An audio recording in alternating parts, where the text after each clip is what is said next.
Habari, mimi naitwa Dr. Kala, ni daktari wa Kitanzania ambaye anaishi Marekani kwa sasa. Na nimekuwa nikitoa mfululizo wa video mbalimbali kuhusu career za kusoma na kufanya kazi nchini Marekani. Sasa nimezungumzia kuhusu wauguzi, madaktari, watu wa maabara, wataalamu wa maabara. Lakini nilikuwa sijawahi kuzungumzia kuhusu wafamasia.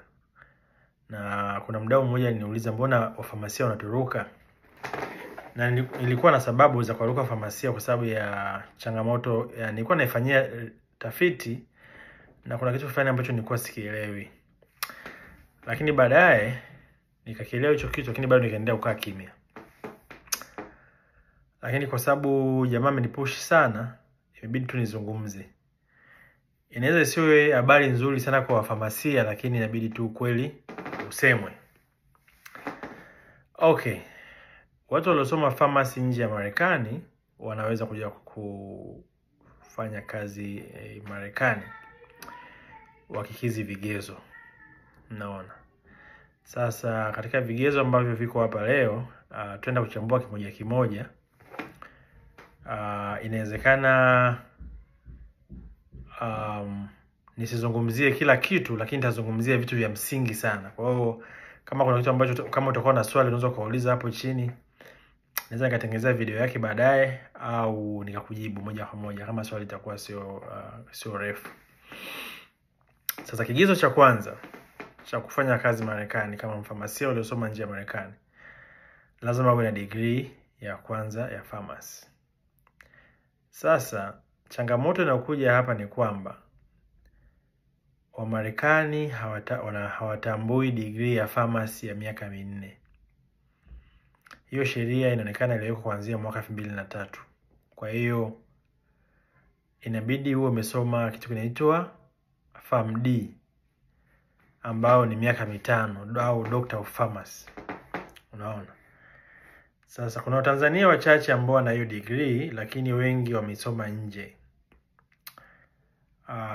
Kuna ambao wamesoma Algeria na baadhi ya nchi. Chuo cha Kampala kilipoanza kilikuwa na degree ya miaka 5 ya famasia. Nafikiri kama umesoma Kampala, kama wewe ni ile toleo la kwanza kabisa, unaweza kuwa eligible kwa hii program. Kwa sababu ile program ya kwanza kabisa ya Kampala ilikuwa ni miaka 5. Yaani miaka 4.5, ilikuwa miaka 5 nakumbuka.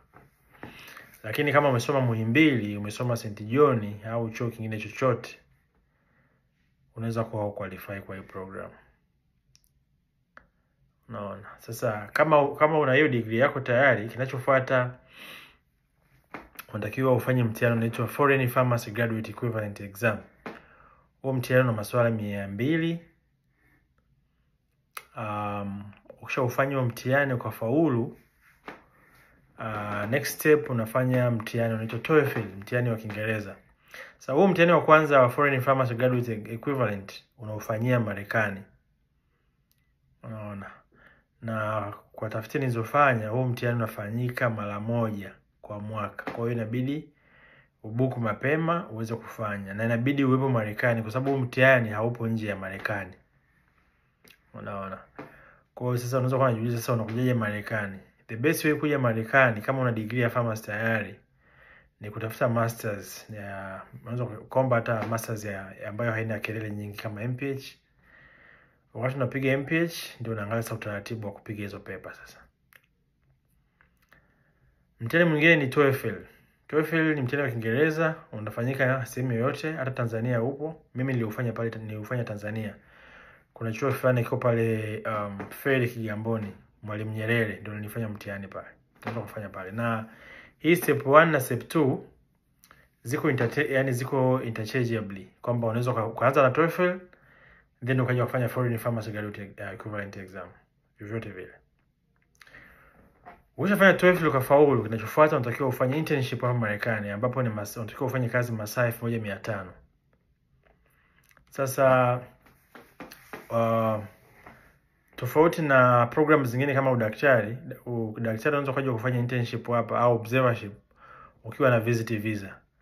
Kwa Marekani kufanya internship kwa watu wa pharmacy lazima uwe na work permit, wanahesabu kama kazi. Unaona? Kwa hiyo inabidi uangalie utaratibu upata work permit. Ndio maana nimesuggest kwamba uje usome Marekani, inakuwa rahisi ku navigate hiyo process. Internship unaweza kufanya kwenye maduka makubwa ya madawa au kwenye hospitali. Inategemea na wewe umepata wapi. Ukishamaliza hiyo internship ya masaa 1500 ambao nafikiri ni kama mwaka na kidogo probably. Sina uhakika, sijapiga hesabu. Inategemea na speed yako. Wewe mwenyewe upige hesabu kwa sababu ukifanya kazi masaa 40 kwa wiki, kwa mwezi ni masaa 160. Unaona, kwa miezi 10 ni masaa 1600, kwa hiyo almost ya mwaka. Baada ya hapo unatakiwa ufanye mtihani unaitwa NAPLEX. Huo mtihani una masaa 200, una maswali 250. Unaona, kwa hiyo kuna website ambayo inaitwa NABP website ambayo ndio huko unaingia kujisajili na huo mtihani. Usiumize kichwa na mambo hizi terminology ambazo naziongea hapa, nitaziandika kwenye description comment ili kama uko interested uweze kupitia. Nitaweka majina ya mitihani na linki zake. Kulingana na watu waliofanya mtihani, wanasema mtihani mara nyingi unauliza kuhusu clinical judgment, kwamba mgonjwa alikuja hivi na hivi na hivi na hivi. Atapewa dawa gani? Yaani sio maswali ya straightforward kwamba mgonjwa alikuja na heart failure anapewa dawa gani, hapana. Mgonjwa anakuja na dalili, inabidi wewe uweze kujua mgonjwa ana shida gani na anapewa dawa gani. Hizo ndio clinical judgment. Hiyo ndio aina mitihani inayofanyika huko kulingana na wadau waliofanya mitihani. Unaona? Ukishafaulu huu mtihani, step inayofuata inabidi ufanye mtihani unaitwa MPGE. Huu mtihani unaofanya kama unataka kufanya kazi state yote ya Marekani. Kumbuka Marekani na state 50. Kwa hiyo kama unataka kufanya kazi state kati ya state 49 unaweza kufanya mtihani unaitwa MPGE. Unaona?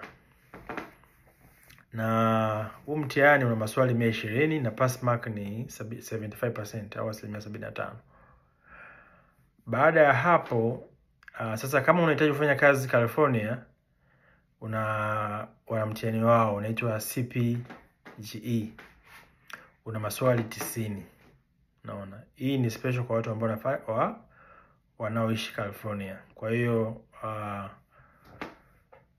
inategemea wewe unaishi wapi au una malengo ya kwenda kuishi wapi, ili yani una malengo ya kuishi sehemu gani baada ya kufollow mitihani. Unaona? Kwa hiyo ukishamaliza hiyo process ukafollow hiyo mitihani, sasa process ya mwisho ni kuapply kwa ajili ya kupata leseni. Kwa hiyo unaomba leseni, utapewa leseni yako. Ukishapewa leseni yako, basi kinachofuata ni kuanza kama una vibali vya kazi, una apply tu kazi unafanya. Kama huna vibali vya kazi, pia unafuatilia vibali vya kazi. Inaweza kuwa ni green card, inaweza kuwa ni H1B visa, mtu mwingine labda ni raia. Unaona? Kwa hiyo vitu vinawezekana. Sasa kwa Watanzania waliosoma pharmacy Tanzania miaka 4, honestly hii kitu ni ngumu. Sijui kama kuna uwezekano wa kuibadilisha hii kitu kisha graduate. Sidhani. Na kwa jinsi nilivyofuatilia, kuna jamaa mmoja huwa naona ana tweet sana, ni mfamasia, amesoma FMD Algeria, anaitwa J4 au Jumanne. Sijui kama sisi wa Tanzania kama sijui labda huko mbeleni tutakuja tuanze kutoa hiyo degree na hiyo Tanzania, na sijui na vigezo gani mpaka inatolewa miaka 5. Lakini kwa ufupi ndio hivyo. Kama una hiyo bachelor ya FMD unaweza kuwa ni Mtanzania lakini umesoma nje au vyovyote vile, au umesoma kwa in some way or another, umesoma nchi ambayo ni 5 years, basi unaweza kuanza hii process. Kama haujasoma Bachelor of Pharmacy for 5 years, sikushauri kupoteza hela kiukweli. Ni bahati mbaya lakini ukweli lazima usemwe. Basi nashukuru kwa kuangalia video yangu, nikutakie siku njema, share na washikaji, like, acha comment. Asante sana.